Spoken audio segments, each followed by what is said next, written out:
Hello दोस्तों, राधे राधे। स्वागत है आप सभी को मेरे चैनल रश्मि गोस्वामी में। सोम त्रयोदशी व्रत यानी प्रदोष व्रत की कथा वह कैसे की जाती है और किस लिए की जाती है वो मैं बताने जा रही हूँ। अब कथा के अंत तक जरूर से सुने, आपको सब कुछ पता चलेगा, क्योंकि ये व्रत अत्यंत फलदायी है और बहुत पुण्यदायी माना गया है। जिनके शादी नहीं हो रहे हो वो लड़की ये व्रत कर सकता है, उनके साल भर में ये शादी हो जाती है। जिसके घर में दुख दरिद्र छाई हो ये वो भी व्रत ये विधि व्रत से कर सकता है। 2 ही 3 बार व्रत रखने से ही अंतर दिखने लगती है। और जिसके पुत्र संतान नहीं हो रहा हो वो भी ये रख सकता है। ये व्रत सर्व मनोकामना पूर्ण करने वाले व्रत है और सोमवार को पड़ जाए तो और बहुत ज़्यादा महत्व माना गया है। इसका कई गुना महत्व बढ़ जाता है। सम त्रयोदशी यानी त्रयोदशी सोमवार त्रयोदशी व्रत प्रदोष व्रत की कथा इसी प्रकार। एक नगर में एक ब्राह्मणी रहती थी। उसके पति का देहांत हो गया था। वह अपने छोटे पुत्र यानी छोटे से बच्चे के साथ में रहती थी। वह इतना गरीब थी कि उनके पास खाने तो पर नहीं रहता था। वो भिक्षा मांगकर वह अपने पेट भरती थी, अपने बच्चों को खाना खिलाती थी। वह ब्राह्मणी का धर्म परायण थी। वह हर रोज शंकर भगवान के मंदिर में जाती थी, प्रदोष व्रत करती थी नियम पूर्वक से।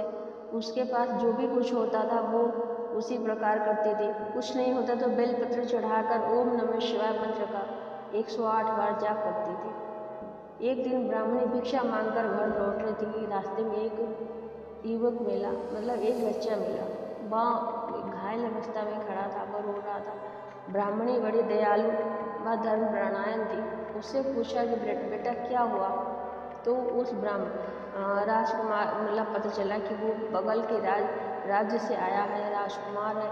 वो राजकुमार ने बताया कि मेरे मतलब बंधुओं ने मारकर मेरे पापा को, मेरे पिताश्री को बंदी बनाकर राज्य से दूर भगा दिया और मुझे राज्य से भगा दिया, मेरे राज्य को छीन लिया।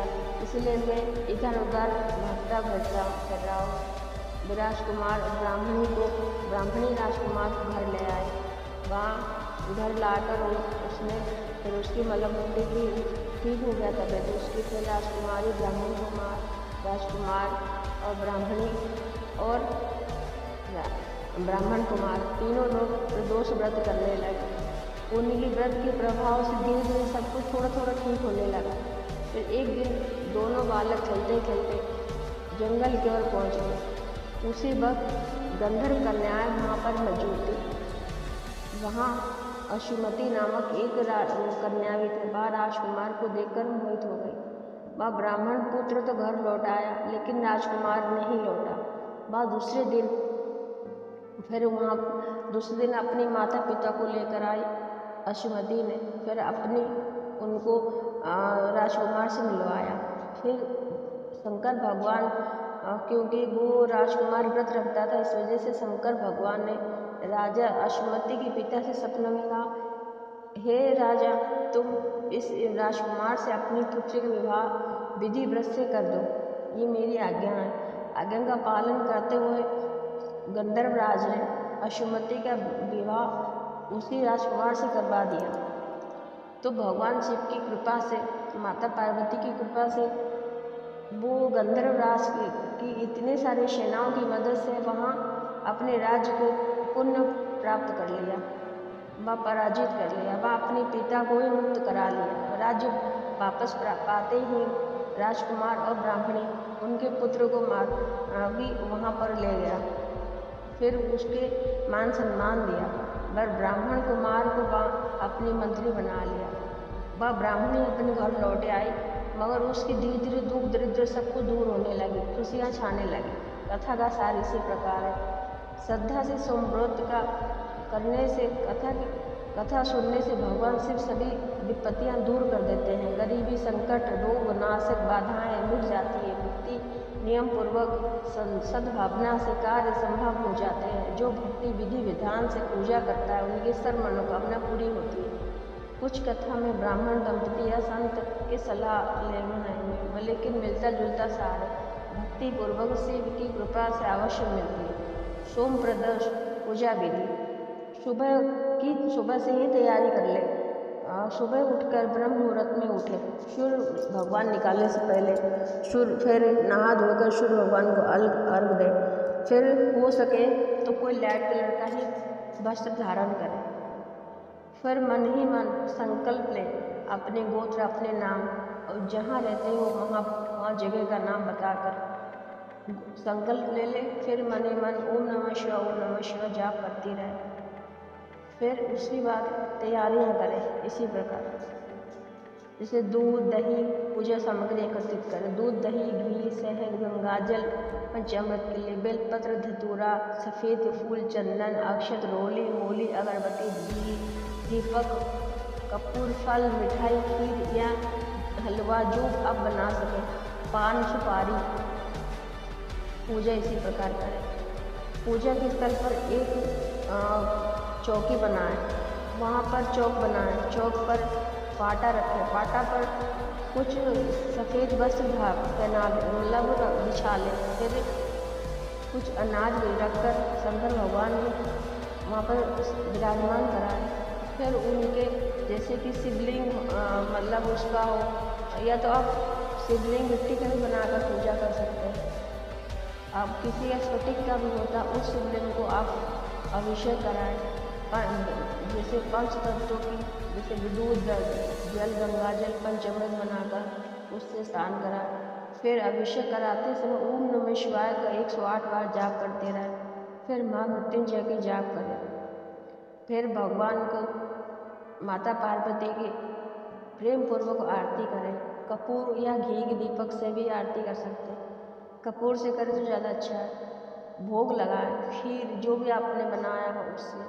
नहीं कुछ बना सकते हो तो आप फल की भी भोग लगा सकते हो। कुछ भी फिर भी ना हो तो आप सिर्फ गंगाजल से नहलाकर आप उनको बेलपत्री से ही प्रसन्न की जा सकती है, क्योंकि भोले बाबा है, वो मन की देखते हैं। ये नहीं देखते कि आप ढेर सारा प्रसाद चढ़ाओ तो खुश होंगे, नहीं, आप श्रद्धा से कुछ भी चढ़ा लो, वो बस खंडित ना हो, अखंड रहे, वो उतने में ही खुश हो जाते हैं। व्रत का नियम, दिन भर वो उपवास रखें।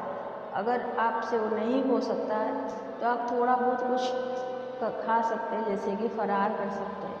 शाम को समय पूजा करें, कथा सुने व पढ़ें।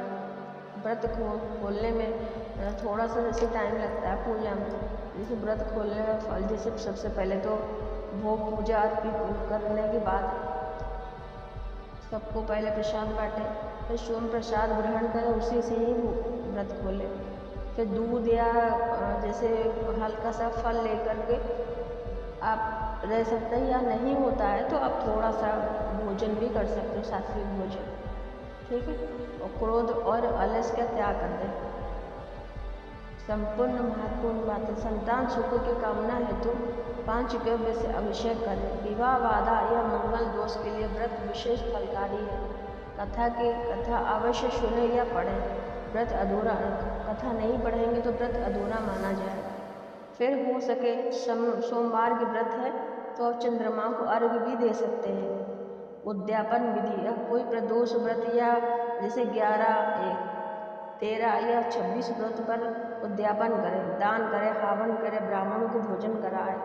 सोम प्रदोष व्रत से भोले बाबा की विशेष कृपा प्राप्त होती है। नियम पूर्वक करने से सभी पाप नष्ट हो जाते हैं, उत्तम सुख मिलता है। यदि आप किसी खास तिथि जैसे कि 2026 में अगले सोम प्रदोष को पूजा मुहूर्त, उद्यापन विधि या फिर विस्तार चाहते हो तो बताइए। श्रद्धा भाव से व्रत करने से महादेव अवश्य प्रसन्न होंगे। हर हर महादेव कमेंट बॉक्स में अवश्य लिखें। एक और मेरी निवेदन है कि व्रत जैसे कि कोई मतलब होते हैं माताएं बहनें होते जो कि व्रत करना चाहती हैं, मगर उनके स्वास्थ्य अनुकूल नहीं रहता, स्वास्थ्य ठीक नहीं रहता, वो बीमार रहती है या किसी दवा का सेवन करती है, तो प्लीज़ आप डॉक्टर से या कोई ज्योतिष से सलाह ले लें, फिर अवश्य व्रत करें। उससे आपकी भोले बाबा तो सुनेंगे, सारी मनोकामना भी पूर्ण होगी, मगर अपने स्वस्थ रहना भी तो ज़रूरी है ना, इसलिए दोस्तों, ठीक है। अगर मेरी ये व्रत की जो कथा है या जानकारी आपको पसंद आई हो, थोड़ा सा भी अच्छा लगा हो, प्लीज़ लाइक करें, सब्सक्राइब करें, मेरे चैनल को सपोर्ट करें, तो मैं भी आपकी सपोर्ट करूँगी।